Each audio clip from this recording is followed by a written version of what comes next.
Jean, je suis ravi de te retrouver ici à la Bégude de Saint-Pierre, à quelques minutes du Pont du Gard, site emblématique de notre communauté de communes. Sais-tu que cet hôtel de charme était un ancien relais de poste du XVIIe siècle? Je trouve que ce lieu qui allie histoire et nature est à l'image de notre territoire. Et toi, Jean, tu le connais bien ce territoire. Tu as été maire d'Aramon de 2001 à 2008 et tu as surtout été le premier président de la communauté de communes du Pont du Gard. Oui, tu as raison, un territoire que je connais bien, maire d'Arabon pendant 7 ans, président de la communauté de communes. Comment ça s'est passé, notre création de communauté de communes?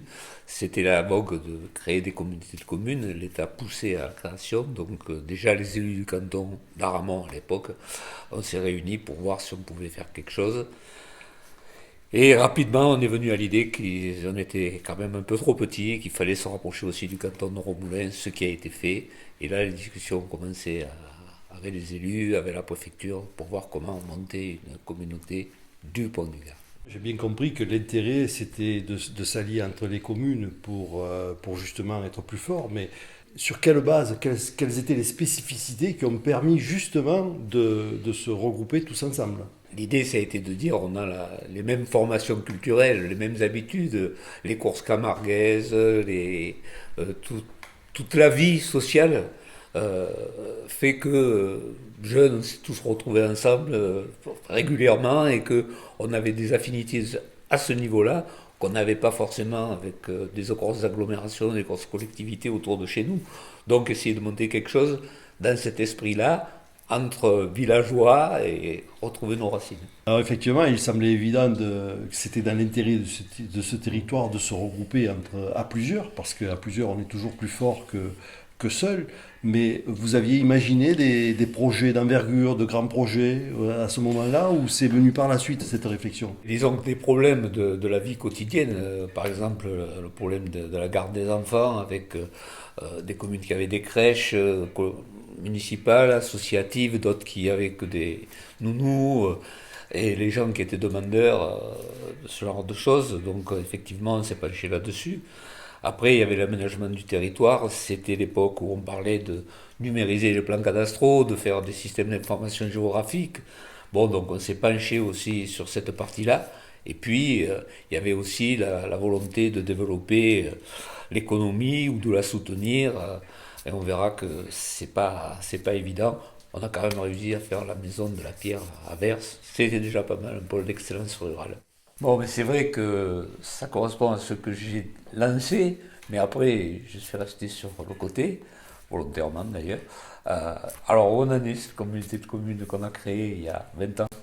C'est bien que tu me parles de ces trois points parce que on a continué à y travailler dessus, notamment le SIG, puisque maintenant il est élargi à l'ensemble de la communauté de communes. Les 16 communes peuvent voir ce qu'il y a réellement dans leur commune, mais on a mutualisé donc ce point et on l'a amélioré avec par exemple les autorisations d'urbanisme qui maintenant sont faites directement à la communauté de communes. Tu as aussi parlé de la petite enfance. Je dois dire que c'est une réussite parce qu'on a 5 crèches, on a construit 2 micro-crèches et il y a le relais petite enfance également qui maintenant est en place. Mais au-delà de la petite enfance, il y a également le développement économique.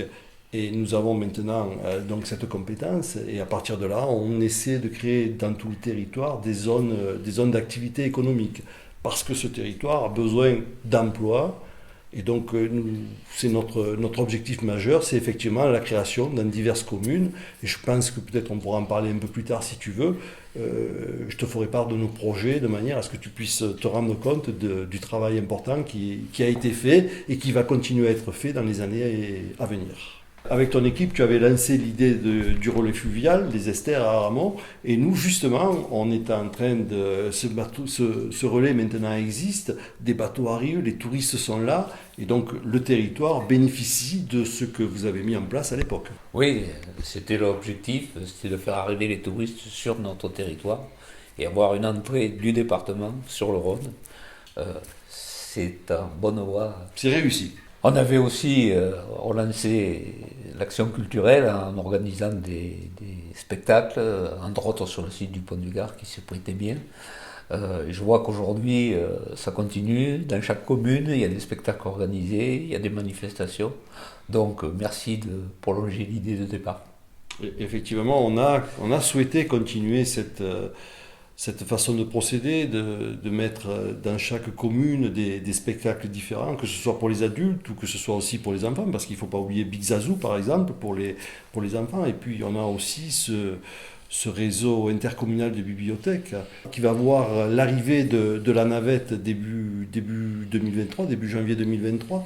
Et ça va permettre à tout citoyen du territoire de trouver un livre dans une bibliothèque voisine et elle lui sera directement amenée dans la bibliothèque de sa commune. Et donc ça permet d'étendre ce fonds de bibliothèque que nous possédons, qui est déjà très important et qui va pouvoir, au fil des années, s'amplifier davantage.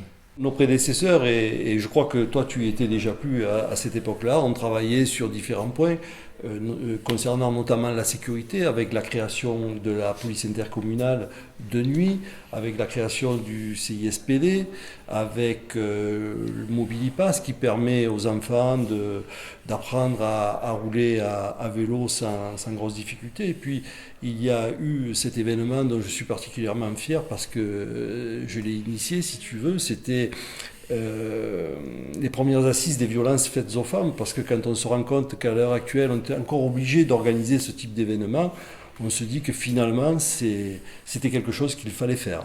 Et puis il y a aussi la mobilité, avec la création des voies vertes, même si ce n'est pas de notre fait, mais si tu veux, cette voie verte, elle maille vraiment notre territoire, et nous y avions inclus différents points, notamment les vélos à assistance électrique, puisque la communauté de communes loue des vélos à assistance électrique, mais il n'y a pas que ça qui concerne la mobilité, il y a le réseau Pouce, qui permet justement de se déplacer même au-delà de notre territoire, mais de manière beaucoup plus sécurisée pour les personnes qui font de l'autostop.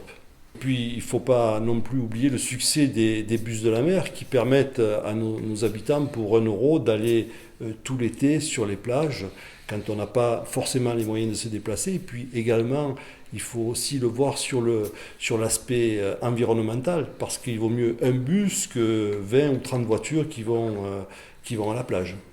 Concernant la politique sociale et d'insertion, il y a le relais emploi, d'une part, et puis il y a également le forum de l'emploi qui d'habitude regroupe les employeurs saisonniers, mais là ça va être un format un peu différent, celui de 2023, qui va regrouper l'ensemble des employeurs. Et on fait ça au Pont du Gard. Il est arrivé une année, notamment au moment du Covid, de le faire de manière digitale, mais on s'est rendu compte que quand c'était de manière en présentiel, c'était beaucoup plus attractif pour tout le monde, que ce soit pour les employeurs ou pour les demandeurs d'emploi. On a eu la chance également d'être labellisé France Service, qui nous permet d'avoir les services de l'État, mais d'autres partenaires au plus près des habitants de notre territoire. Pour ce qui concerne le développement durable, on a également mis en place le PCAET. Je vois que tu me regardes d'une certaine façon, mais je vais te dire que ce que c'est le plan climat, air, énergie du territoire. Et ça a été fait en collaboration avec nos collègues du Gard-Rhodanien, de la CAGR.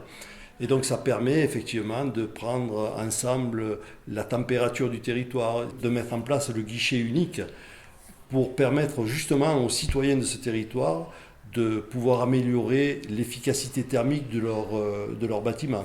Entre autres, si tu vas donc sur ce guichet unique, tu pourras avoir l'état de ton habitation, savoir s'il y a des déperditions d'énergie ou pas, et de manière à pouvoir trouver une solution pour pouvoir les améliorer.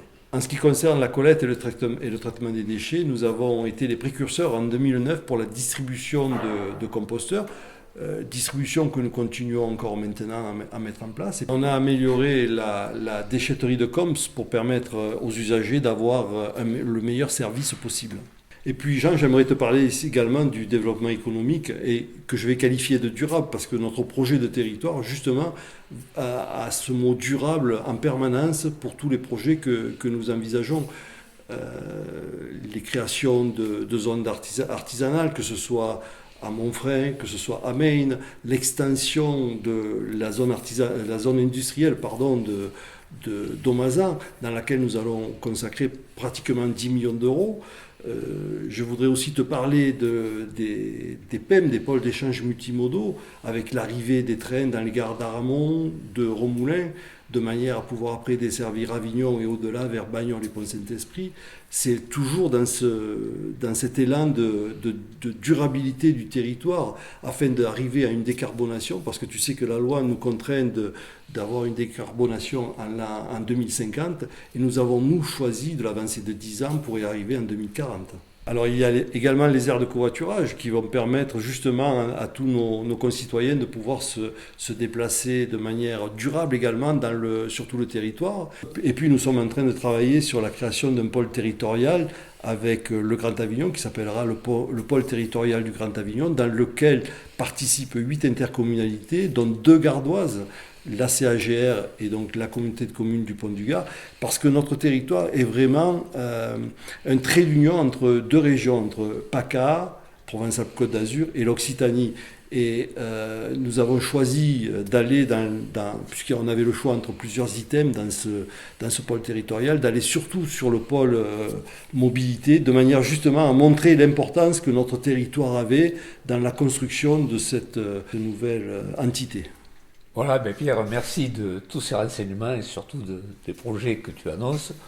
Le passé, je connais un peu, 20 ans, c'est un peu le papa qui trouve ses enfants qui deviennent majeurs et qui rentrent dans la vie active. Donc c'est un peu ce que devient la communauté de communes du Pont du Gard. Merci pour le travail que tu fais et que mes successeurs ont réalisé aussi dans les 12 ans qui y sont passés. Et moi, je te remercie à mon tour parce que si on en est où on en est aujourd'hui, c'est parce que tu as été là au départ. C'est grâce à toi que la communauté de communes s'est créée.